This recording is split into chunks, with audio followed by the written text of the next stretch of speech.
l'épidémie de Covid-19, cette 5e vague. Qu'est-ce que vous pensez, vous, de la gestion de cette crise sanitaire?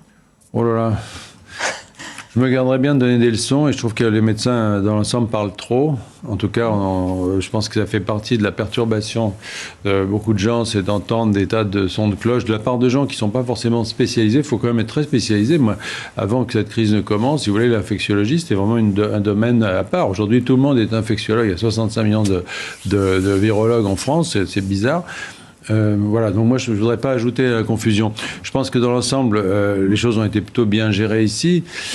Bon, on peut toujours faire des commentaires, mais du point de vue mondial, en revanche, c'est vrai que c'est en train de s'installer comme une maladie, comme celle qu'on connaissait d'ailleurs bien. Vous savez, la grippe qui tous les ans revient. Elle revenait d'Asie d'ailleurs, tous les ans, elle revient. Il va s'installer probablement des espèces de foyers permanents à certains endroits. Il faut s'y habituer, c'est ça, il faut. Et qui reviendront. Donc, si vous voulez, on est vraiment là, je crois, entrer dans quelque chose où il va falloir expliquer aux gens que c'était pas seulement une crise, mais une réalité nouvelle, au fond, et durable, surtout. Alors, vous, le médecin, d'ailleurs, vous êtes revenu au moment de la crise sanitaire, vous vous êtes mis en réserve aussi, de votre côté, oui. Vous, le neurologue, on le rappelle.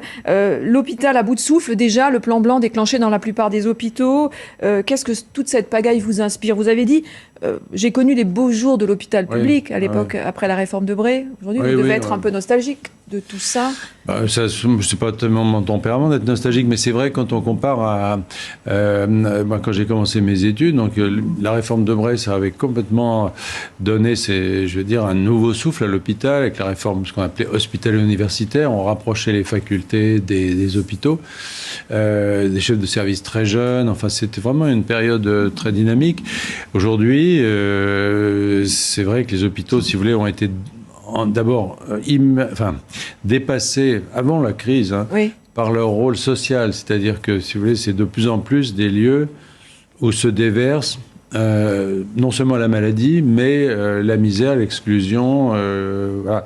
Et aussi la crise de la médecine de ville qui renvoie tout vers l'hôpital. Donc tout ça, c'était déjà bien établi. Puis alors la pandémie là-dessus, je crois que c'est le coup de grâce, là. Il faut rester zen, et vous l'être.